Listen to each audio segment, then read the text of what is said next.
The cameras were already rolling when Tom Cruise leaned forward, lips curled into a smirk that millions recognized. It was not the expression of a man curious to learn. It was the face of a performer sharpening his lines for impact. Across from him sat Karoline Leavitt, composed, centered, and still, a storm waiting in silence. She had not spoken a word. She did not need to. The moment had already begun to turn. He did not invite her to speak. He invited her to fall. What Tom Cruise did not realize is that Karoline Leavitt came armed with truth, and it was sharper than he ever expected. Before diving into the story, comment where you are watching from, and do not forget to subscribe so you will not miss the latest stories. A month earlier, this confrontation would have seemed impossible. A Hollywood legend facing off with a Gen Z political voice. Not on a movie set, not in a backroom deal, but live, unedited, and in front of a global audience that was hungry for sparks. Tom Cruise had orchestrated this moment with the precision of a Mission Impossible stunt sequence. He believed she was unprepared, that she would crumble under the weight of celebrity, legacy, and a live audience programmed to laugh on cue. But Karoline was not here to smile politely and nod. She had seen how narratives were twisted, how silence was bought, how careers were built not on truth but on performance. This was not just a disagreement, this was a collision of power. He brought charm, she brought clarity. He wielded fame,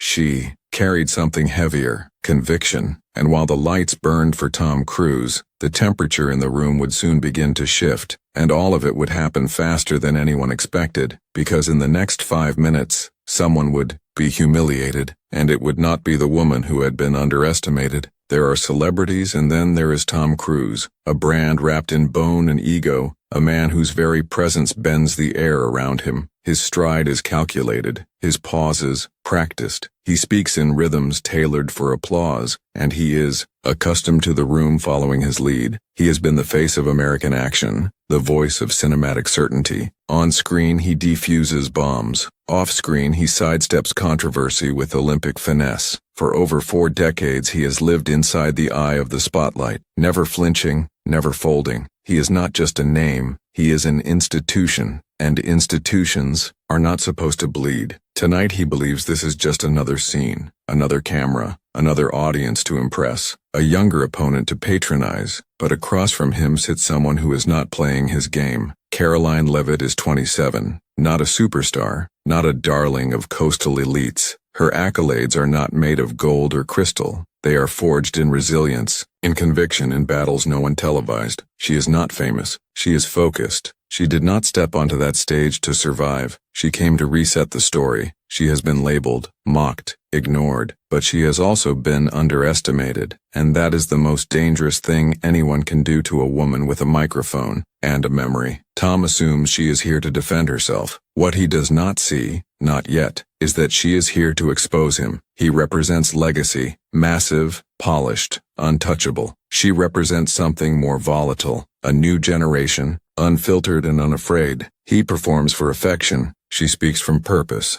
and while he spins charm like silk, she watches in silence, not because she is intimidated, but because she is preparing the first cut. The contrast is almost cinematic. One man born in front of cameras, one woman forged, in rooms where truth was inconvenient. She did not dress for war, but she came with the armor of clarity and the sword of facts. He believes this is his set, his show, his power play. But what he cannot see is that she is not here to follow his script. She is here to rip it in half. There will be no stunt double for what happens next. No reset, no safety net. Only one voice will leave this moment unshaken, and it will not belong to the man who brought a smile to a sword fight. The moment the moderator introduced them, Tom Cruise was already smiling. It was not a warm smile. It was not even a professional one. It was the kind of grin worn by someone who had already written the ending and assumed the other character would follow his script. He did not waste time. Karoline, he began, his voice smooth, his tone sugar-laced condescension. You brought tweets to a debate. I brought facts and film credits. The crowd laughed loud and easy, not because the line was clever, but because the man saying it had made them laugh before. His presence alone gave permission. His name still commanded reflex applause. He leaned back in his chair, arms relaxed, eyes twinkling. This was theater, and he believed he owned the script. Karoline said nothing. Tom continued, I mean, come on. This is not TikTok. This is not some echo chamber where shouting makes you right. He held up a laminated printout, a mocked-up version of a supposed Trump group chat. Names scribbled, red circles around Karoline, a highlighted text, "Do not worry, I will handle the press." The audience roared again. "This," he said, waving the page like a high school drama prop, "is not a movie. But honestly, it is starting to feel like one. And spoiler alert, the intern does not make it to the final act." Another round of laughter. Karoline did not blink. Her expression remained neutral, not bored, not amused, simply unfazed. Tom noticed. He pressed harder. "You know, I watched one of your press briefings," he added, tilting his head as if recalling a tragic documentary. "You had this line, something about serving the American people. I thought, wow, how noble. Right up until you contradicted yourself 3 minutes later by dodging every real question." He turned to the audience. "She says she speaks for the country. Meanwhile, she cannot even manage a group chat without leaking classified info to a journalist." Laughter again, louder now. Momentum was on his side, or so he thought. He pointed directly at her. "You want truth, Karoline? Here is a truth. You are not here because you are the best. You are here because you are young, and blonde, and useful to an administration that needs a softer face for a harder agenda." There it was. The mask slipped, just a little, but Karoline still said nothing. Her silence, deafening. He mistook it for weakness. "And please," he added, voice rising just enough, "do not start praying on stage. We already have enough fiction in this building." A few chuckles, not as strong. Something shifted, but Tom did not notice. He was too deep in his own rhythm, too caught up in his performance. He circled the stage like a lion in a glass box, roaring at someone who refused to run. "You came here thinking you could spin truth. I came here to tear through spin. I have seen directors tougher than your entire party." Another line meant to land, another smirk, another pause for effect. Still, she remained still. No notes, no earpiece, no reaction, just eyes locked on his, like someone waiting for the noise to stop. He tried one last swing. "You know, people say I live in a fantasy world, that I believe I am still in character, but at least I know my lines. You, Karoline? You forgot yours the second real pressure showed up." He tossed the paper onto the table between them where it landed like a false flag. For a second, the stage belonged to him, but seconds do not last forever. And this one was about to collapse, because when Karoline Leavitt finally spoke, the volume of her silence would be nothing compared to the precision of her first sentence. Karoline's hand moved slowly, not hesitantly but deliberately. She reached for a small remote that had been resting beside her on the table. Her fingers brushed it once, then pressed a single button. The screen behind them lit up. It was not a campaign ad. It was not a news clip. It was Tom Cruise. The footage was raw, grainy, taken at a closed-door Hollywood fundraiser 2 years prior. The sound was uneven, but the words were clear. They were his. Honestly, the problem with Middle America is that they are too emotional to govern and too religious to reason with. The words landed with a strange silence, not a dramatic pause, not a gasp, just awareness. Karoline did not look at the screen. She looked at Tom. "You said those words, not on a soundstage, not in a script, but when no one was supposed to hear you." The moderator froze. The audience stilled. Tom blinked. "Just once," she continued. "You mock my faith. You diminish my age. You question my position. But when the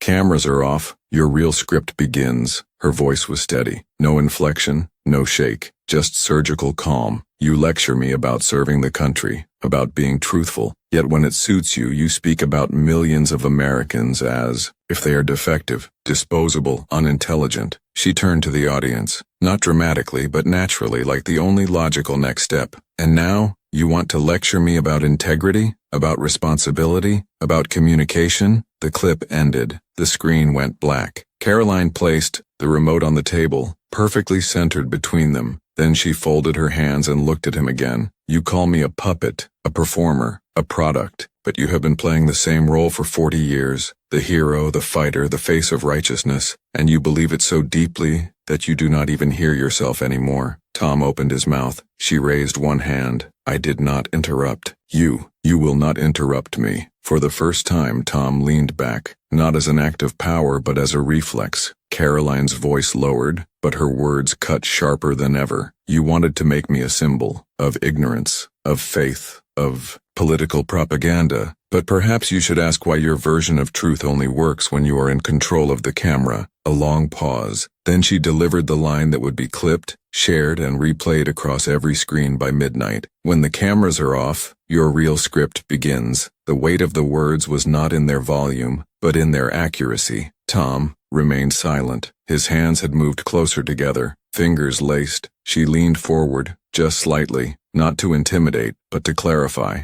Your legacy does not shield you from accountability. Your name does not erase your contradictions. Another pause. She stood. I came here to speak, not to argue. I came here to show something real. She let the silence sit. Then calmly, with a quiet power that could not be faked, she said, and that is not all. The camera held on her. The lights did not flicker. The air in the studio was still, not dramatic, not theatrical, but dense with one undeniable truth. Tom Cruise had been given the microphone first. He would not be the one holding it last. Karoline remained standing. The room had not recovered from her last sentence, but she was not waiting for permission to continue. Her voice did not rise. It did not need to. It had presence. And now, power. She turned to the audience. You laughed, she said evenly, and I do not blame you, because you were told what to laugh at. That is how this works. You are guided, framed, fed. Some in the audience shifted. No one interrupted. She turned back to Tom. You think you are the lead in every room you walk into, that your smile rewrites reality, that your applause is permanent. She stepped toward the center of the stage, not dramatically, confidently. But I did not come here to challenge your fame. I came to challenge your fiction. He flinched. It was slight, a blink that stayed too long, a breath that stumbled. You spoke of integrity. You ridiculed my faith. You performed outrage. But what you avoided was the only thing that matters. The truth about who you have chosen to be. She looked past him now, straight into the camera. You are not just an actor, Tom. You are a mirror. And mirrors crack. The audience was quiet, but it was no longer supportive of him. The tone had shifted. Respect, real, raw, was now moving toward her. She let it hang. Then came the callback. You said earlier that this is not TikTok. You are right. It is not. Because on TikTok, people can scroll away when the truth hits too hard. She paused. The beat was perfect. But right now, you do not get to scroll past me. She walked over to the desk, looked down at the prop he had dropped earlier, the fake group chat. She held it in one hand and turned to him. This is your narrative. Manufactured, staged, hollow. She ripped it down the center. No sound effect, no flair, just paper, tearing. Do you know why people like me frighten people like you? Tom said nothing. She answered for him. Because I do not need your industry. I do not need your approval. I do not need your stage. She gestured to the crowd now, slowly. Then to the camera again. You needed me to fail tonight. Not just because I work for someone you dislike, but because my existence challenges the illusion you have spent your life building. Then she said it. The quote that would flood Twitter, blaze through YouTube shorts, and end up on t-shirts by the end of the week. I am not here to be your clown. I am not a prop in your production. The audience erupted, not staged applause, instinctual reaction,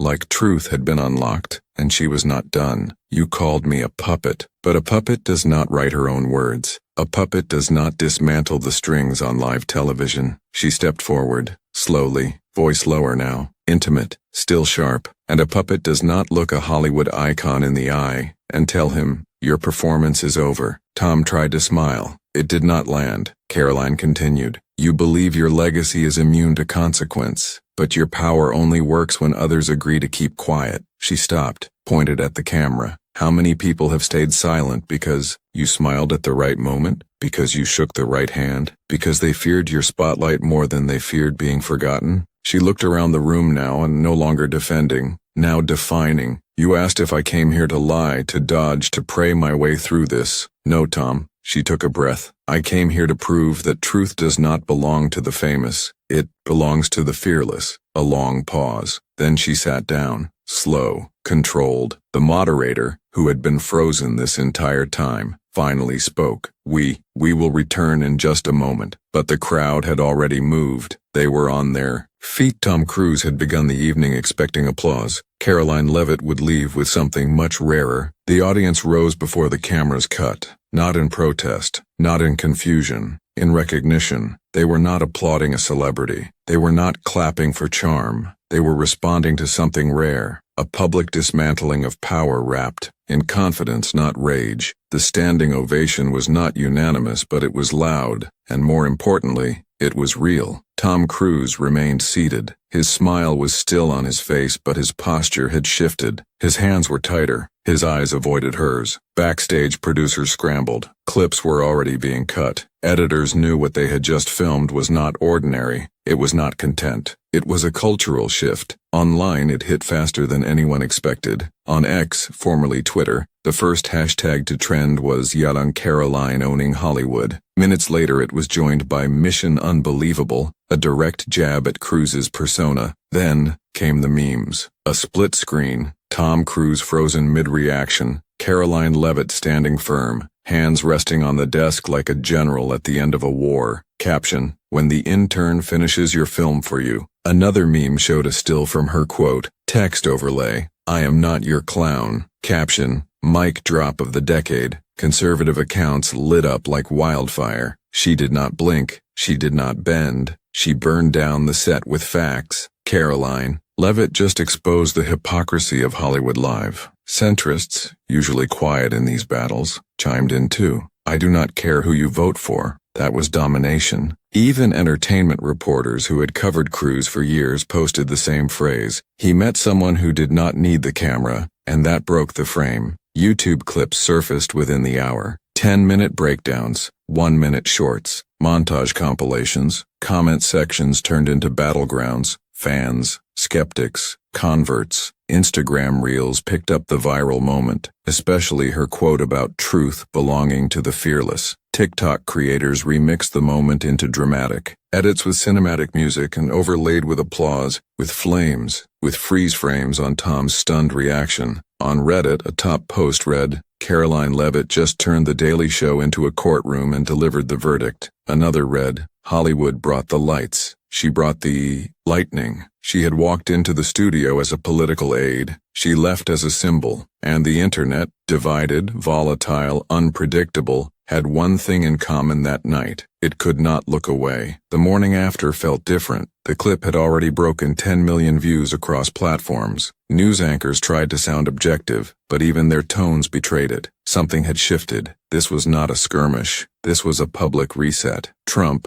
never one to miss a victory lap, posted, "Karoline just made Hollywood nervous. I am proud." Within minutes it was trending. Some called it opportunistic. Others called it confirmation. But everyone agreed she had changed something, and that something would not quietly return to what it was before. Tom Cruise remained silent for most of the next 24 hours. His team issued a vague statement. Mr. Cruz appreciated the spirited debate and remains committed to open dialogue. But silence does not protect against momentum. It only gives it space to grow. Karoline's next press briefing was standing room only. Even the outlets that had ignored her before were now filming from every possible angle. Questions were shouted over one another. Reporters asked if she had rehearsed it, if it was coordinated, if she regretted it. She answered calmly, "I do not stage authenticity, and I do not regret truth." That line became a headline. On late-night television, Tom finally appeared. His smile returned, but it felt stretched thin. He laughed politely. He downplayed the event. "It was good TV, right?" he joked. "Sometimes you win, sometimes you get a surprise co-star." The studio audience laughed, but it sounded hollow. Then the host pressed, not aggressively, but with curiosity. "Be honest, did you underestimate her?" Tom hesitated, just enough to reveal everything. He gave a soft shrug and deflected. "She did fine." But by that point, fine was not enough. Commentators picked it apart. Entertainment media compared his tone now to the confidence he had on stage that night. Political outlets analyzed the body language. Social media dubbed it the Hollywood Dodge. Meanwhile, Karoline remained focused. She did not gloat. She did not spiral into talking points. Instead, she continued doing exactly what she had done in that studio. Speak clearly, stand firmly, and let others spin while she delivered substance. Breitbart called her a new force. Newsmax ran a feature, From Punchline to Powerhouse, Karoline Leavitt's Rise. Even The Atlantic published a measured piece titled, When the Room Turned. Liberal outlets scrambled. Some labeled it a stunt. Others admitted it was a rare moment of authentic inversion. But across the political spectrum, one phrase kept reappearing. She flipped the frame. Hollywood insiders whispered about the danger of letting politics into their narrative space. Agents cautioned stars to avoid crossing into live debate. Again, writers' rooms joked nervously. What happens if we invite someone who does not freeze? It was no longer just a moment. It was a cautionary tale. And in homes, offices, newsrooms, and coffee shops, people who did not even know Karoline Leavitt's name a week ago were now repeating her words. I am not here to be your clown. Truth does not belong to the famous, it belongs to the fearless. The energy behind her was not manufactured, it was not paid for. It had erupted because people recognized something real in a space built on performance. This was not about who won or lost an argument. This was about who owned the story when the lights dimmed. And Karoline, she had not just told a story, she had changed the stage where stories are told. Final narration. Tom Cruise owned the spotlight for decades, but one night, he invited someone who refused to kneel in front of it. And when the clip of that line reached 10 million more views, a new wave of conversation began. Some questioned his future credibility. Others debated her political alignment. But everyone agreed. He spoke first, she spoke last, and only one of them was still being heard. As the credits rolled on the public's collective memory, Karoline's final look at the camera returned like a ghost in the scroll. Eyes steady, shoulders squared, unapologetic, unedited. And somewhere, someone posted what would become the defining comment under every upload. And this was only her first act.